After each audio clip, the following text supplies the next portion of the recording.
Alrighty, welcome back to Circles and Blunt Pencils for another week. It is I, Cake Champion.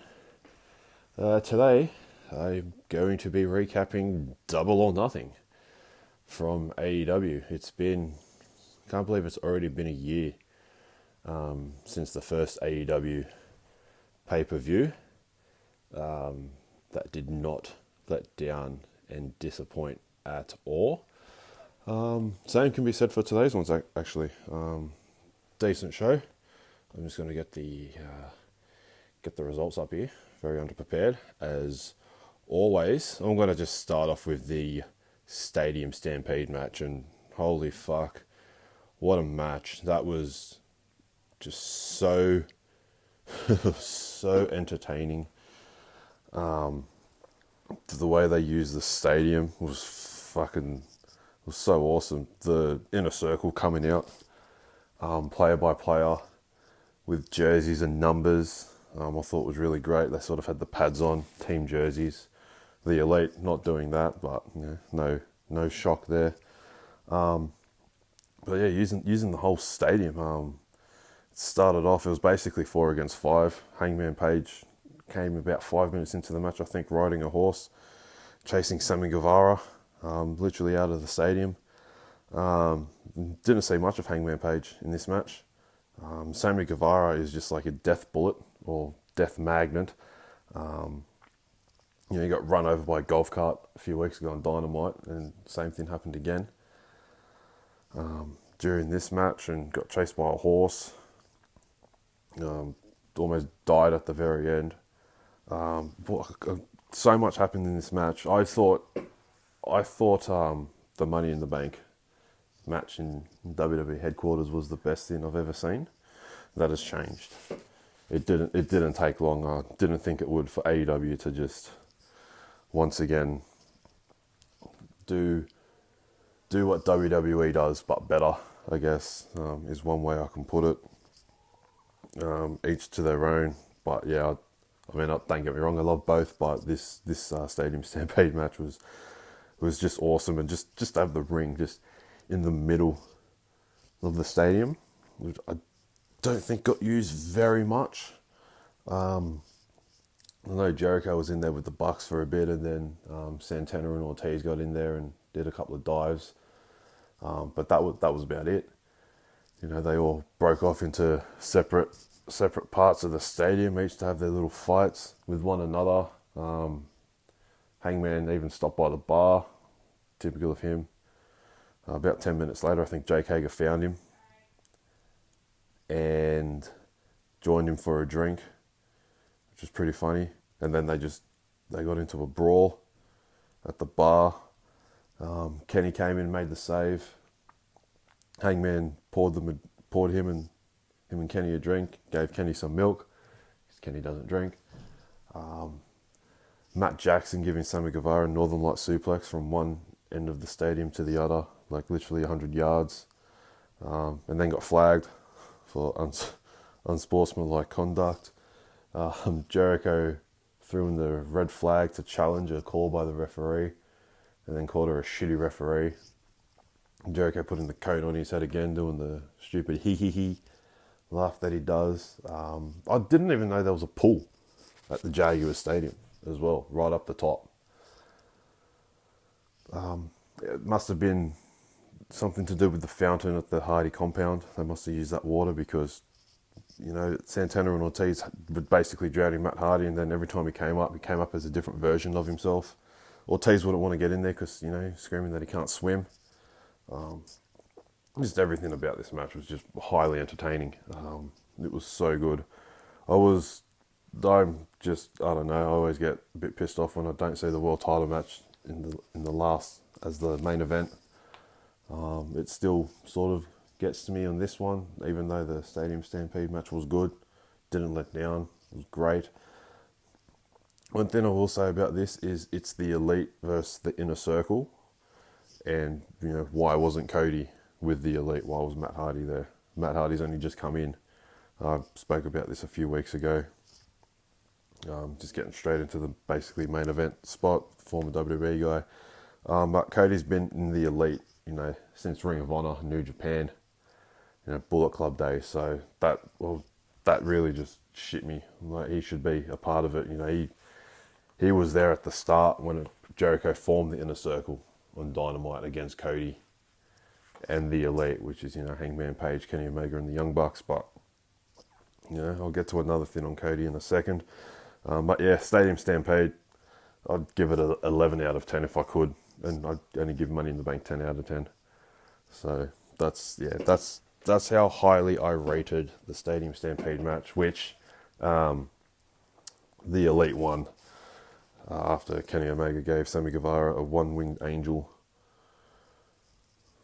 I don't know, like 20 feet in the air or something. And yeah, like I said, just a death magnet, Sammy Guevara. He's got more than 9 lives, that's for sure. It started off Double or Nothing with a casino ladder match, which is, I don't know if it's similar to Money in the Bank. I mean, their form of a ladder match is different. There was nine competitors, 2 started in the ring, and then every 2 minutes someone would join. So it started off with Frankie Kazarian and Scorpio Sky. Frankie Kazarian, I can just not get used to him having hair. It's just very weird. I was hoping it was a joke, but it wasn't. Another thing I liked, I haven't been watching much AEW, just been seeing highlights since all the coronavirus started. They got the wrestlers that aren't competing as the fans, so that's pretty cool. At least there's some form of crowd, I guess, and atmosphere. I just don't know what would be worse, wrestling in front of no one, or wrestling in front of the boys, in front of the brothers. So the casino ladder match, competitors were Scorpio Sky, who I picked to win, Frankie Kazarian, Colt Cabana, Darby Allin, Orange Cassidy, Joey Janela replacing Phoenix, Keith Sabian, Luchasaurus, and a mystery man that turned out to be Brian Cage with Taz. So, there was rumours going around after, I think it was Rebellion from Impact, where Brian Cage dropped the title. I think, I can't remember. But yeah, he was injured. No, he lost the title to Callahan, I think, or had a match against Michael Elgin, or I can't even remember. But then his contract was up, and then it immediately came out that he was signing with AEW. And then he denied it. I don't believe any of that shit. I don't read stuff on the internet and then pull myself to it and spread it around going, this happened, this is going to happen. But, whatever. But Brian Cage won that. Just like a big casino. It's like a chip. So I don't know if it's the same as Money in the Bank, which would sort of make sense. You're cashing in your chips. But I'm not too sure. Maybe it's just you decide when and where rather than just ambush someone. I don't know if they'll do the same as the Money in the Bank. They obviously want to do their own thing and outshine them, I guess. Orange Cassidy was just highly entertaining. Second most entertaining thing from the pay-per-view, other than the main event. Not knowing how to climb a ladder when he came out, went up to the commentators, asking them how do you win the match. Just an absolute clown, an absolute legend is Orange Cassidy. Second match, inside the arena, if you want to call it that. This was, I think, probably the best match. MJF defeating Jungle Boy. Very good match.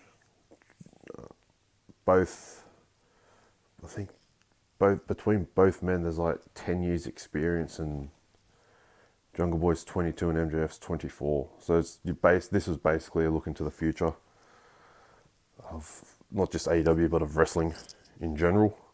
I'm a big fan of MJF. I have been for a while. And I think he has not been defeated in AEW. He's one of few, I think, that haven't lost a match. why, this is where the other thing to go with Cody, I just mentioned before. I don't understand why the MJF Cody Rhodes feud was just ended. I mean, you give him one pay-per-view. MJF cost Cody the title at Full Gear, throws in the towel. He can never challenge for the title again. MJF takes that away from him. They finally have this match. And then that's it. Like, I don't understand why Cody wouldn't still be pursuing MJF. I mean, I know MJF took time off. I think he was just isolating, quarantining, whatever. But I just don't understand how you don't go back to that. That'd be the hottest thing in AEW. That would completely outshine the Elite versus the Inner Circle, in my opinion. But I don't know. That's just trash. I think just to put a stop to that. You know, that's one that should have been going for the year. I think it could have gone for the year.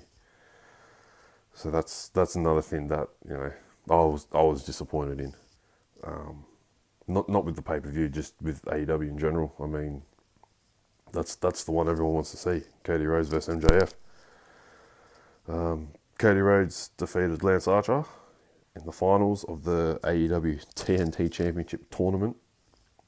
This title is, they say, like, they've had to rush the title and they can't actually get the title they want because of the COVID and everything else. But this title is absolute trash. It's just a red belt with a silver plate that's round that says TNT on it. I think I could design a better belt with my left hand. So I do hope they change that. Mike Tyson was there to present it to the winner. He came out holding it. I'm pretty sure he's fallen asleep during the match. He's having a bit of a snooze, yawning.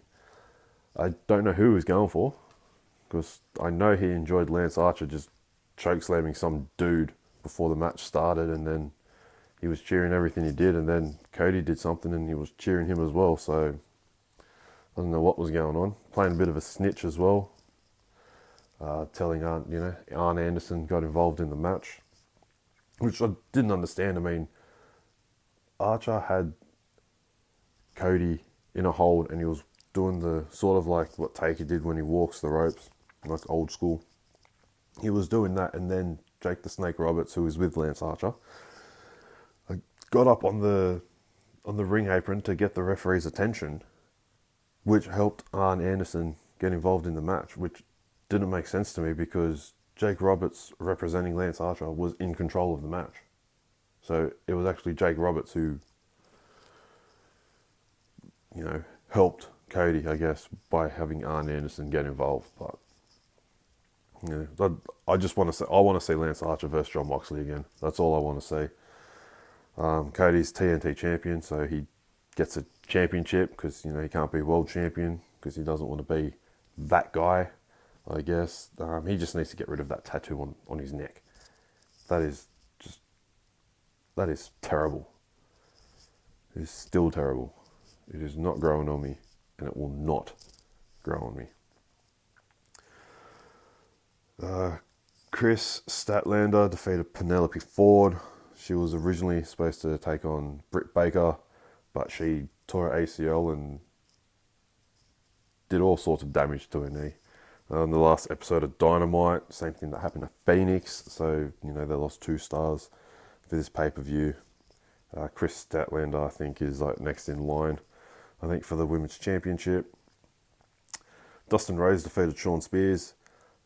Shawn Spears turned up in the suit, basically saying, you know, like, Dustin Rhodes is not here. Ring the bell, count to 10, raise my hand. Dustin appears out of nowhere, basically strips down Shawn Spears to his undies, which had a picture of Tully Blanchard's face right above his dick, or on his dick, on his briefs. Some explaining needs to be done there. That was funny. I was entertained. Shawn Spears, I felt was a little bit hard done by. You know, don't know what he's done wrong. You know, I know a few people that, you know, they're big Shawn Spears fans. You know, they absolutely love him.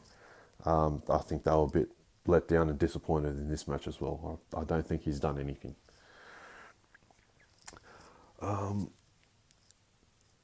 Hikaru Shida defeated Nyla Rose to become the new AEW Women's Champion in a no disqualification and no count out match. Just keeping it simple. Just keeping it simple. They should have just, I don't know. I don't know what they should have done. Decent match. Wasn't too bad. I actually had Nyla Rose in this one. So, there you go. That's one of the matches I got wrong. I think I got a couple. Or maybe not. I don't know. I have to go back and look at who I picked. But yeah, not too bad. I can actually put up with women's wrestling in AEW to an extent. I think Sheeta's actually a very good wrestler. So I can definitely put up watching this rather than watching all the trash bags in WWE. In the co-main event, I guess, they try to sell 2 main events. John Moxley defeated Mr. Brody Lee, formerly known as Luke Harper. Former WWE guy, comes in straight away, gets a world title shot. Don't ask me. Got to call him Mr. I think he's sort of portraying a Mr. McMahon-like character. A couple of the little video vignettes that he's done, people have been seeing similarities to them taking the piss out of Vince McMahon. Even JR on commentary actually said that Mr. Brody Lee doesn't like sneezing, which I know for a fact is a direct shot at Vince McMahon, because he hates sneezing because he can't control it, and he doesn't like Vince he can't control. So this was a good match. Bit of back and forth. There's a lot going for. I think there's a lot going for Brody Lee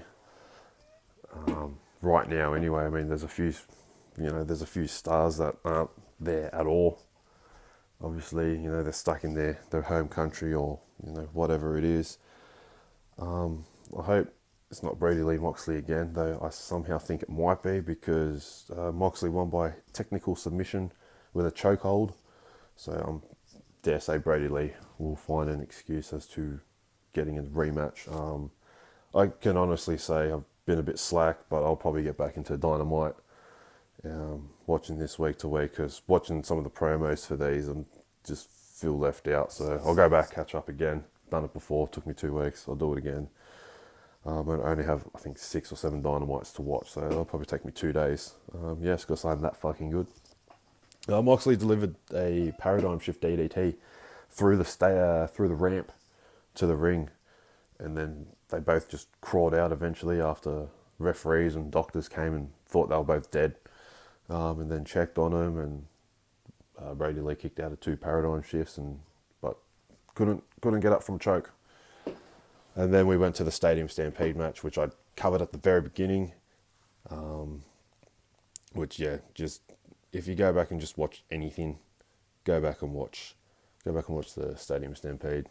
I think before anything else, because that was awesome. Okay, so I had Scorpio Sky in the first match, MJF the next match, so I got one there, and then I picked Cody, which is another one.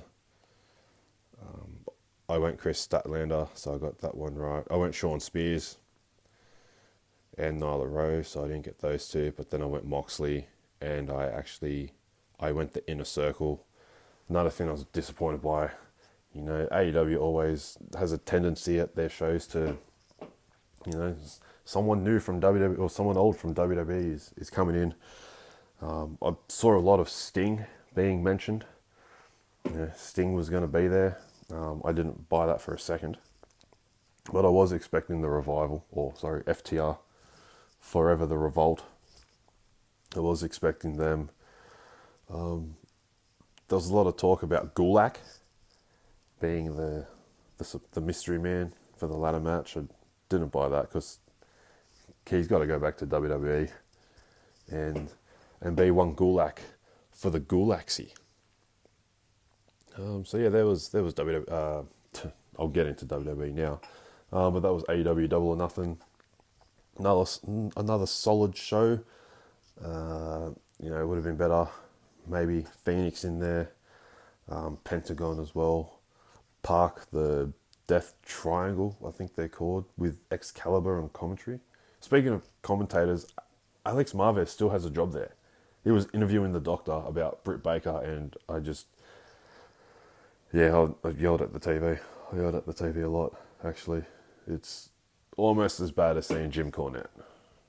You'll get that when you listen to CNBP Goes Retro. Just wait a couple of days. Episode 2 is coming. Alrighty. Now I'm just going to go through a bit of this week in WWE. I think it was a good week. I thought it was a good week in WWE. Start off with Raw. A couple of things that I took down. First of all, Edge and Orton. So last week Orton challenged Edge to a straight up wrestling match rather than a last man standing. You know, Edge won on the night at WrestleMania but wasn't the best wrestler, so he started calling him out, and then the promo that Edge delivered was so good. You know, calling Orton lazy and doesn't care, and this is a paycheck to him, and this and that. It was great stuff. It was great stuff. And then he eventually accepted the challenge. The only thing I don't like is they're already hyping it up as the greatest wrestling match ever. They don't need to add anything to it. Just say Edge versus Orton 1-on-1. Don't say it's the greatest wrestling match ever. It hasn't even happened yet. And you can never determine the greatest wrestling match ever because it's impossible. So, what else? It's that Backlash as well. And I've been seeing a lot of people giving it Backlash because they don't want to see it.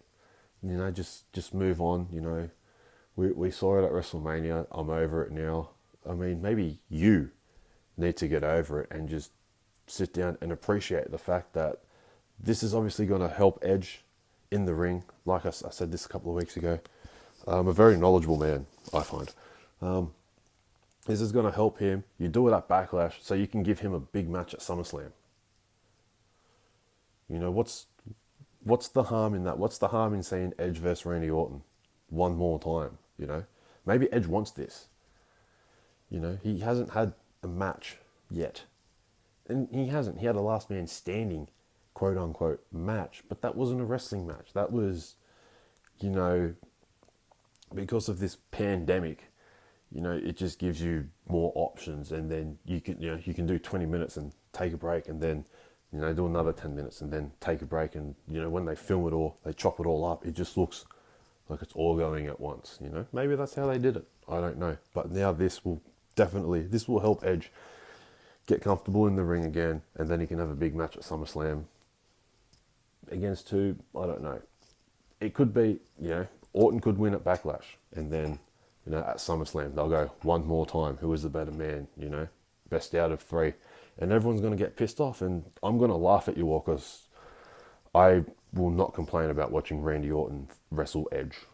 You know, if they wrestled 365 days out of the year and I had to sit there for 365 days watching it, I would sit there and watch it and enjoy it every single day. So people just need to quit being marks and get over themselves.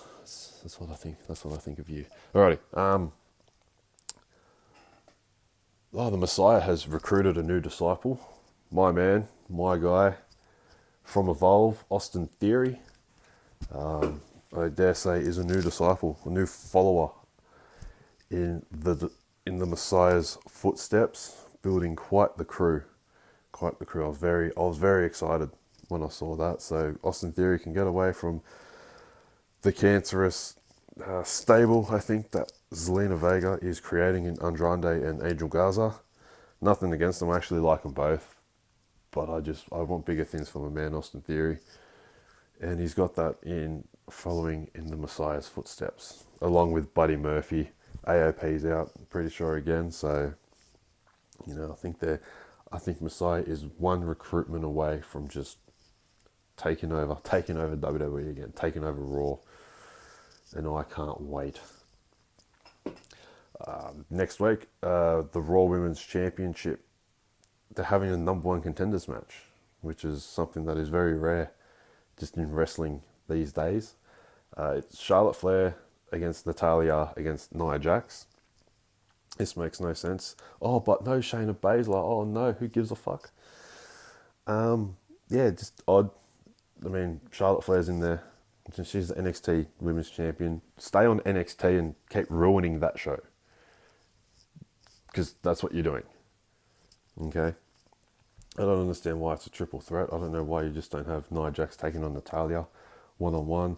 I guess Charlotte's just probably going to try to get all 3 titles at once, and it wouldn't surprise me if she does. I just don't see it happening. So that's for Backlash. This match is on Raw. The winner will face Asuka at Backlash. So it's going to be Asuka versus Nia Jax. You heard it here first. Okay. SmackDown. SmackDown. Not much from SmackDown, other than a match announced for Backlash, which I'll get into later. Just an update on the Intercontinental Tournament that they're having. So Jeff Hardy defeated Sheamus, and AJ Styles defeated Shinsuke Nakamura. So I think next week or in the coming weeks, it'll be Daniel Bryan versus Jeff Hardy and Elias versus AJ Styles.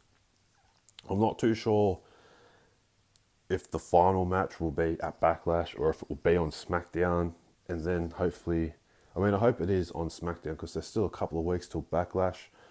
So even do it next week. Do it on the next episode of SmackDown. Have the 2 matches open the show, and then crown an Intercontinental Champion in the main event, and then make the champion defend the title at Backlash. So I hope the Intercontinental Championship is back on pay-per-view, because I think Elimination Chamber was the last time I saw it on pay-per-view, and that was the 3-on-1 handicap match where I think Braun Strowman was Intercontinental Champion, was he not, for a couple of days, and then Sami Zayn got it, and then he got stripped of it. So who knows? I think it'd be great to see Daniel Bryan versus AJ Styles for that title. That's a match you could put on pay-per-view. But I want to say Elias, I really do. I sort of see this going in the direction of Jeff Hardy versus AJ Styles. But I see AJ Styles becoming Intercontinental Champion. Sorry, Jaden Carlson. Jeff Hardy's held the title enough times. AJ Styles is yet to hold it. So, but, who knows? AJ Styles is now on SmackDown. That happened out of the blue, and, they're doing the wild card rule again, but not calling it the wild card rule when Corbin wrestled Yeah, anyway. Who knows? Who cares? NXT. They've announced that next week, obviously, Matt Riddle and Timothy Thatcher broke up. So the new bro, I just hope this doesn't break up the Broserweights. Pete Dunne stuck in the UK.